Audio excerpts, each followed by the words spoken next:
성경 속 주제 탐구 강의 가운데 제가 마지막 강의로 준비한 테마는 천국에 대한 것입니다. 많은 사람들이 천국을 추상적인 곳으로 생각하시더라고요.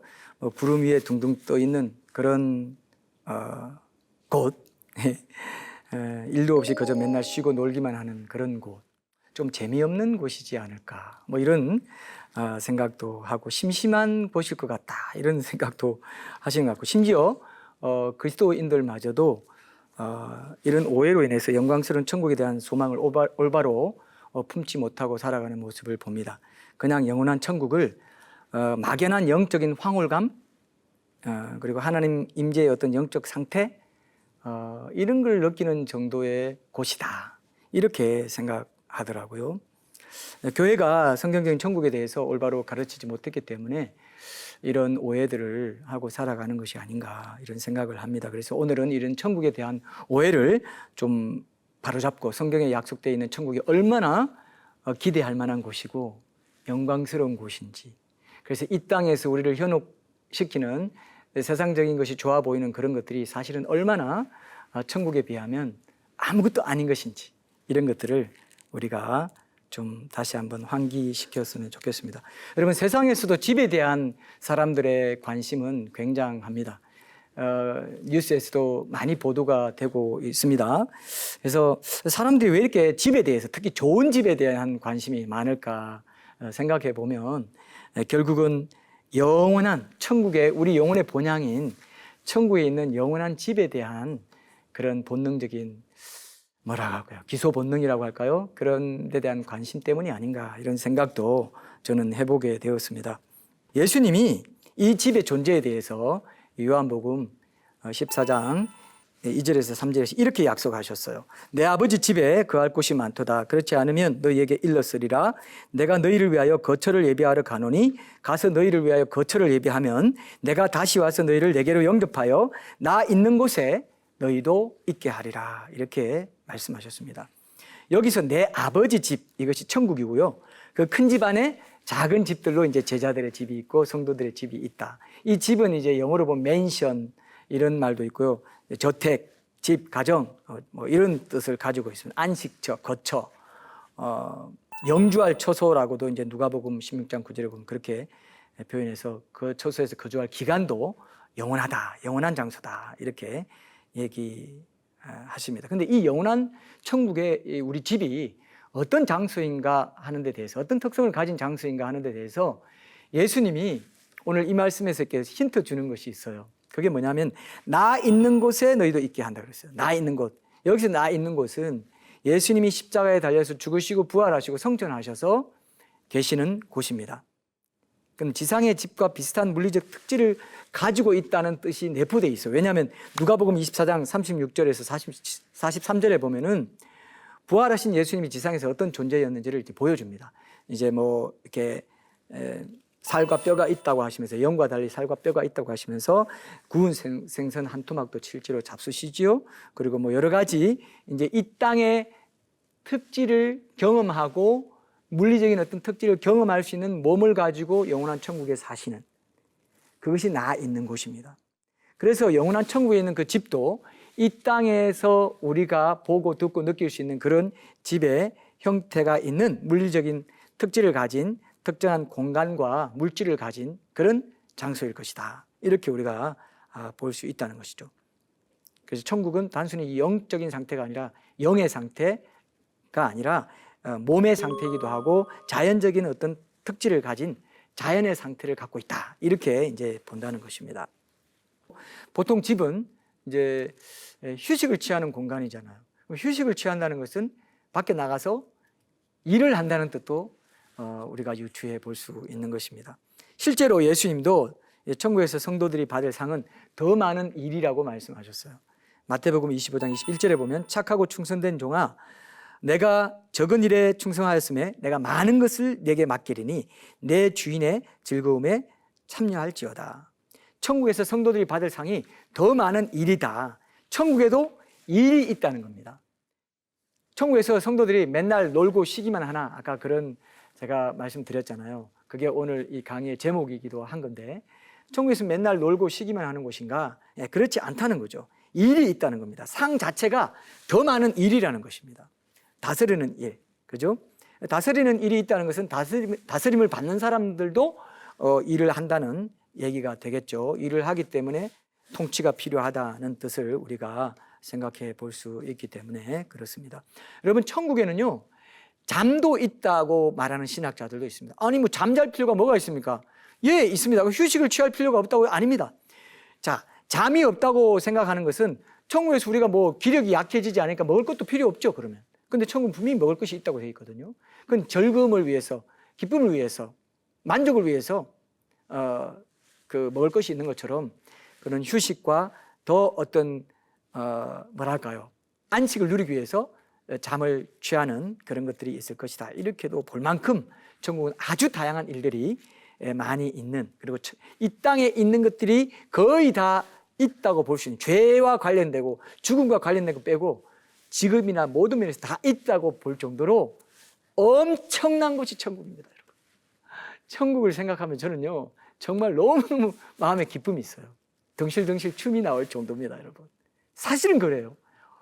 그래서 우리가 하나님을 아는 지식, 하나님 나라를 아는 지식이 있는 만큼 자유함을 얻게 되고, 진리를 알지니 진리가 너희를 자유케 한다고 했는데, 얼마나 큰 자유함 가운데 이 땅에서도 천국을 상상하면서 천국에서 예배 드리는 것 같은 그런 예배자의 마음으로 이 땅의 것들을 누리고 즐기기도 하고, 그 가운데서 거룩한 삶을 더 능동적으로 능력 있게 잘 지켜나갈 수 있는 이런 모습들도 우리가 체험할 수 있다고 저는 생각하고 있습니다. 천국 가면요, 뭐 어떤 신학자들은 모든 신자들의 상이 동등하다, 똑같다 이렇게 얘기하는데 아닙니다. 천국에 구체적인 상급을 받는데 다 차등이 있다 이렇게 되어 있습니다. 예수님이 요한계시록 22장 12절에서 보라, 내가 속히 오리니 내가 줄 상이 내게 있어 각 사람에게 그가 행한 대로 갚아준다 그랬어요. 행한 대로기 때문에 작게 행한 사람, 크게 행한 사람 다 다르게 상이 차등이 있다는 겁니다. 바울도 고린도전서 15장 41절에서 해의 영광이 다르고 달의 영광이 다르며 별의 영광이 다른데 별과 별의 영광이 다르도다 그랬습니다. 복음에 헌신한 정도에 따라 각 신자가 천국에서 받을 상급도 천차만별로 아주 다양하고 집도 아주 다양하고 하여튼 정말 하나님은 다양성을 기뻐하시는 하나님이세요. 다양성 속에 일치라고 하잖아요. 예수님을 닮은 면에서는 우리가 다 일치합니다. 그러나 각자의 개성은 다양하게 지으셨어요. 천국에서도 그 개성은 다 다양하게 나타날 것이고, 얼마나 천국이 정말 다양하고 기쁨이 넘치는 그런 다채로운 곳인지 모릅니다. 저는 이런 부분들을 여러분들에게 또 말씀드리고 싶고, 히브리서 11장 35절에서 더 좋은 부활을 얻기 위해서라고 해서 상급이 똑같다고 그러지 않았습니다. 더 좋은 부활이 있다고 말했습니다. 예, 그러나 모든 상급을 받은 사람들이 비교의식이 없고 자기 자리에서 주로 인해서 누리는 은혜의 분량만큼 다 만족해가지고 비교의식이나 열등감이나 이런 건 없는 곳이다. 저는 그렇게 믿습니다. 그러나 자기가 받은 그 기쁨의 분량, 예수님을 닮아간 그 삶의 자취, 그렇게 해서 예수님을 닮은 만큼 그 영광의 그 강도가 다르고 기쁨의 그 분량이 다를 것이다. 저는 그렇게 생각해요. 누리는 사람은 자기만 알고 주님과 자기만 알아요. 그래서 천국의 상은 내가 예수님을 닮은 성품 그 자체라고도 할 수 있습니다. 물리적인 어떤 것도 있겠지만 더 중요한 건 영적인 상급이 클 거라는 것입니다. 천국에 가면 하나님의 영광이 온전히, 하나님의 그 기쁨과 영광이 온전히 발현되는 곳이에요. 그 영광을 얼마나 받아 누리느냐가 각자가 받는 상급인데, 하나님의 성품을 이 땅에서 더 많이 담게 된 사람, 그러니까 성령의 9가지 열매, 그 열매를 많이 맺은 정도에 따라 그 기쁨의 도가 다를 것이다. 저는 이것이 또 영적인 의미에서 큰 영원한 상급이 될 것이다. 그래서 이 땅에서 우리가 성화를 잘 이뤄가는 것이 영원한 천국의 영생을 준비하는 데서도 얼마나 중요한지 모릅니다. 날마다 하루하루의 삶이 얼마나 중요한지 영원한 가치에 맞닿아 있다고 저는 생각합니다. 하루가 그냥 24시간 아니고 24시간에 곱하기 무한대를 하셔야 돼요. 수억 년을 하셔도 모자랍니다. 왜냐하면 그만큼의 가치를 가진 것으로 영생의 은혜를 우리가 누리게 될 것이기 때문에 그렇습니다. 우리 성도들이 천국의 진실에 대해서 더 많이 깨어 있을수록 하나님께 더 가까이 천국의 상급을 바라보면서 천국의 영생을 사모하면서 이 땅의 시간들을 가치 있게 밀도 있게 보낼 수 있게 된다고 생각합니다. 천국에서는 일도 없이 맨날 쉬고 놀기만 하나라는 질문에 대해서 제가 천국의 일상에 대해서 정말 그 신학자들의 견해나 성경적인 근거 이런 것들을 잘 종합해가지고 천국 간정집 뭐 이런 것과 다르게 아주 그 성경적인 신학적인 그런 책을 쓴 분이 있는데, 랜디 알콘이라는 분이 쓴 그 헤븐이라는 책에 그 7가지 그런 답이 이제 간추려지는 것을 제가 이 책을 읽으면서 알게 되었습니다. 그 영원한 천국의 일상에 대해서 7가지 질문과 답을 마무리로 결론적으로 제시하면서 이 강의를 좀 마무리하고자 합니다. 첫째는 성도들은 영원토록 어디서 어떻게 왕노릇 하는가 했을 때 요한계시록 11장 15절에 보면은 세상 나라가 우리 주와 그의 그리스도의 나라가 되어 그가 세세토록 왕노릇 하시리로다 그랬습니다. 이 땅의 나라들이 영원한 나라가 돼가지고 통치하게 되는 그런 구체적인 왕으로서의 통치 행위가 있을 것이다. 성도들이 받는 보상으로서의 면류관은 왕권을 상징하는 것이다. 왕권에 해당하는 자가 있고 그렇지 않은 백성에 해당하는 자가 있기 때문에 또 다스림의 어떤 영역이 있을 것이다. 이렇게 이제 보기도 합니다. 어쨌든 왕으로서 왕노릇 한다. 그 다음에 두 번째는 성도들은 무슨 일을 하나 천국에서 아까 말씀드렸죠. 많은 일을 맡긴다. 많은 것을 맡긴다. 그래서 지금 이 땅에서 뭐 의사라든지 경찰관, 범죄, 장의사, 죽음과 관련된 거, 뭐 보험 설계사, 장애나 이런 거 관련된 일은 없어요. 그러나 이 책에 보면은 정원사, 엔지니어, 건축가, 예술가, 동물조련사, 음악가, 과학자, 공예가, 수많은 다른 직업들이 수고와 고통, 죄의 장애물 없이 계속될 것이다. 이렇게 말했어요. 그래서 안토니 호케마라는 사람이 한 말도 여기 인용되어 있는데 이렇게 말했습니다. 새 땅에는, 천국에는 베토벤보다 더 나은 음악가들, 라파엘보다 더 나은 화가들, 지금보다 더 훌륭한 시와 드라마, 영화, 그죠? 드라마가 다 영화죠. 산문, 그리고 계속해서 기술 발전을 이룩할 과학자들이 있을 것이다. 이렇게 말했어요. 여러분, 엄청난 세계가 우리를 기다리고 있습니다. 세 번째, 천국에서 성도들에게 우주는 어떤 곳이 되냐 했을 때 행성을 다스릴 것이다. 이렇게 말해요.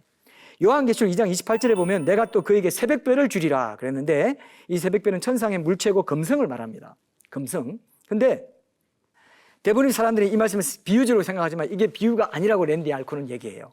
그러면서 새 하늘에서 그분의 자녀들에게 행성들과 별들을 맡기실 것이다. 그래서 그 행성들을, 여러분 우주가 얼마나 넓은지 몰라요. 지구는요 콩알보다 더 작아요. 수억 광년 해당하는 그 엄청난 우주의 그 별들, 행성들을 이제 새 창조가 정말 옛 창조의 부활한 모습이라면 그런 행성들도 새롭게 존재하게 돼가지고 엄청나게 화려한 곳이 되고 생명이 있는 곳이 돼가지고 하나님의 자녀들이 왕으로서 다스리고 통치할 것이다. 이렇게 새벽별을 주리라 이 말씀을 이렇게 해석하더라고요. 저는 이것이 의미가 있다고 생각합니다. 네 번째는 천국에서 성도들은 무엇을 알고 배우겠는가?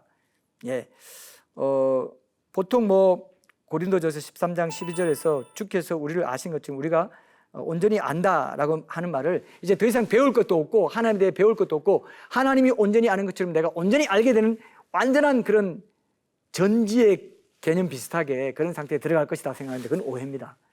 우리가요 여러분 천국에도요 학교가 있다고 생각해 보십시오. 강의가 있고 설교가 있고 선생이 있고 교사가 있고 계속 배우는 어떤 것이 있다고 생각하셔도 좋습니다. 엄청난 일들이 그대로 있다는 걸 여러분 기억하십시오. 왜냐하면 하나님은 전지전능하시기 때문에 우리가 무한히 하나님에 대해서 배워가는 것이 우리의 기쁨이 되고 우리의 영광이 돼요. 이걸 생각해 보세요. 그래서 우리가 천국에서 우리가 온전히 하나님을 아는 것처럼 안다는 건 우리가 보다 더 분명하게 온전하게 안다는 겁니다. 어떤 실수나 오해 없이 주님이 우리를 아신 것처럼 안다는 거예요. 그래서 이 말은 또 항상 계속해서 배운다는 말씀으로 번역될 수도 있다 이렇게 기록하고 있습니다. 그래서 조나단 에드워즈가 실제로 이런 말을 했어요. 이 책에 보면 그게 나옵니다. 성도들은 하나님의 영광을 더욱더 계속해서 끊임없이 발견함으로써 천국에서 더 행복하며 그분 안에서 더 큰 기쁨을 누리게 될 것이다. 영광을 더욱더 계속해서 끊임없이 발견하는 게 이게 배우고 익히고 체득하고 더 기쁨을 주고 하나님이 이런 위대하신 분이구나. 우리 하나님 무한하신 분이세요. 우리가 무한히 배우고 알고 알아도 또 새로운 게 있는 그런 하나님이시다. 천국에 그런 일들이 있습니다. 책을 쓰고 책을 읽고 토론하고 이런 것들이 있다는 겁니다. 엄청난 일이 있는데 사탄은요 이걸 싹 빼버리고 천국은 그냥 구름 위에서 기타나 치면서 그냥 찬양만 하면서 좀 심심할 것도 같아, 뭐 재미가 없을 건데 이렇게 생각하게 만든 거예요. 찬양합니다. 근데 그 찬양이 지금 이 땅에서 우리가 죽게 하던 모든 일을 할 때 우리의 모든 일상의 삶을 예배로 드리고 할 때 그것이 찬양입니다. 천국을 아는 자들은 이 땅에서도 천국에서 사는 것처럼 모든 일을 죽게 하듯 하면서 예배로 드리게 된다는 거예요. 그것을 훈련하는 것이 이 땅의 우리의 모든 일상입니다. 다섯째로 천국에 시간이 있을까 이렇게 얘기했어요. 계시록 8장 1절에 보면 하늘이 반 시간쯤 고요하더니 이런 말이 있고요. 천국의 순교자들은 자신들의 피를 신원하기까지가 어느 때까지 걸리겠습니까? 어느 때까지 기다려야 합니까? 시간의 흐름이 있다. 그러니까 아직 잠시 동안 쉬라 이렇게 얘기해요. 시간이 흐름이 있다는 거예요. 성도들은 천국에서 밤낮 하나님을 섬긴다고 했고요. 계시록 7장 15절 또 새 땅의 생명나무는 달마다 그 열매를 맺는다. 달이 있다고 했습니다. 그래서 날과 달이 있고 이런 연속적인 어떤 시간의 개념이 있다 이렇게 이제 보고 있고요. 여섯째로 천국에 남자와 여자 결혼 생활이 있는가? 예, 결혼 생활 자체는 없죠. 결혼은 없죠. 그러나 이제 남자 여자의 성은 있을 것이다. 예, 우리가 남자인 것과 여자인 것 이런 것들은 우리 본래적인 인성과 직접적으로 관련이 있기 때문에 내가 천국 가면 남자가 안 되고 여자가 안 되고 중성이 돼버리면은 내 인성 자체가 보존이 안 되는 것을 하나님이 원치 않으신다는 거죠. 그래서 남자와 여자의 성이 있지만 그러나 결혼 제도는 없습니다. 그러나 결혼한 사람들 간의 깊은 관계는 끝나지 않을 것이다. 친밀한 관계가 어떤 형태로든 있을 것이다. 이렇게 여기는 말하고 있습니다. 마지막으로 새 땅에서 성도들 먹고 마실 것인가? 예, 먹고 마십니다. 사람들이 뭐 사도 바울이 하는 날은 먹고 마시는 데 있는 것이 아니고 뭐 희락과 평화 이렇게 말하니까 먹고 마시는 게 없는 것처럼 생각하는데 엄청나게 다양한 먹거리와 맛집이 있습니다, 여러분. 이렇게 말하면 아니 천국을 이렇게 세속적으로 보냐고 영적인 플라톤주의에 빠져 있는 분들이 많습니다. 영지주의적인 생각이에요. 영혼 육이 영육이 이론론, 영육이 하나라고 보는 게 성경적인 관점이거든요. 영육은 나누지 않습니다. 그래서 육체도 귀하고 영혼도 귀한 거예요. 성경에 천국은 영적인 것도 있지만 그것이 물리적인 어떤 것으로 나타나서 내 몸이 가고 내 몸이 헌신하고 몸이 가야 마음이 가는 것처럼 몸이 헌신할 때 하나님을 더 사랑하게 되고 내 몸이 실제로 순종할 때 하나님을 더 가까이 모시게 되는 이런 것도 있는 것처럼 천국에 먹을 것들, 물리적인 것들 다 있습니다. 분명히 예수님이 누가복음 22장 29절 30절에서 내 아버지께서 나라를 내게 맡기신 것 같이 나도 너희에게 맡겨 너희로 내 나라에 있어 내 상에서 먹고 마시며 이렇게 말했어요. 예. 그리고 또 누가복음 22장 18절에 보면 내가 이제부터 하나님의 나라가 임할 때까지 포도나무에서 난 것을 다시 마시지 아니하리라. 하나님 나라가 임하면 천국에서는 포도나무에 난 것 먹는다 그랬습니다. 그리고 이사야서 25장 6절에도 보면 하나님께서 직접 이렇게 말씀하셨어요. 여호와께서 이 산에서 만민을 위하여 기름진 것과 오래 저장하였던 포도주로 연회를 베푸시리니 여호와께서 이렇게 하신다고 이사야가 이렇게 말을 했습니다. 연회를 베풉니다. 엄청나 여러분 뷔페나 이런 데 가면은 연회를 베풀 때 잔치집 가면 얼마나 다양한 음식이 많아요. 다 있다는 거예요. 이 땅에서 만국의 영광과 종기를 가지고 사람들이 그 천국에 들어온다고 할 때 그 만국의 영광과 종기 계시록 21장 24절에 26절에 나오죠. 이건 뭐냐면 하나님의 형상을 가진 인간이 영적인, 도덕적인, 지적인 능력을 활용해서 만들어내는 2차 창조의 모든 문화적인 산물들일 것이다. 이렇게 복음주의 신학자들이 볼 만큼 지금 천국에 대한 신학도 상당히 많이 발전되어 왔다는 것을 여러분들이 기억하시면 좋겠습니다. 그래서 하나님께서는 지금도요, 천국에서 우리가 이웃 사랑의 직업을 통해서 다른 사람의 그런 어떤 먹을거리나 필요한 것들을 공급하는 것을 기뻐하세요. 이 땅에서도 마찬가지입니다. 하나님이 이 땅 만드실 때 모든 직업은 이웃 사랑이거든요. 서로가 서로를 위해서 자기 은사를 가지고 서로의 필요를 채워주는 것으로 천국 공동체처럼 모형으로 만드셨어요. 그래서 뭐 여러분 방송이라든지 교사라든지 정치가라든지 군인이든지 경찰이든지 모든 사람의 직업은 다 이웃 사랑입니다. 그들이 하나님의 창조 질서를 무시해서 모를 뿐이지 모든 사람은 사실 창조 질서대로 살아가고 있는 것이에요. 그 일과 휴식이 완벽한 조화를 이루는 곳이 천국이 될 것이다 하는 것이 일은 하나님의 본질이기 때문에 일은 반드시 있습니다. 그래서 하나님께서 여러분들이 정말 엄청난 영생의 세계가 우리 앞에 약속되어 있다는 것이 얼마나 위대한 구원의 약속입니까? 우리가 받은 이 구원의 은혜가 천국 가보면 얼마나 위대하고 영광스러운 것이었는가를 우리가 확인하게 될 거예요. 그러니까 이런 천국에 대한 분명한 가치관을 가지고 이 땅에 좋아 보이는 것들에 현혹되지 마시고 영원한 천국 영생의 그 가치를 향해서 하나님 나라의 가치관을 가지고 하나님 사랑, 이웃 사랑의 이 창조질서를 회복하면서 구원받은 주의 백성들다운 그런 복음의 증인으로 매일 일상에서 말씀의 주권에 순종하는 주야로 묵상하며 그분을 기뻐하는 예배자로 살아가시는 복된 성도들이 다 되시길 축복드리면서 이 강의를 마치도록 하겠습니다. 감사합니다.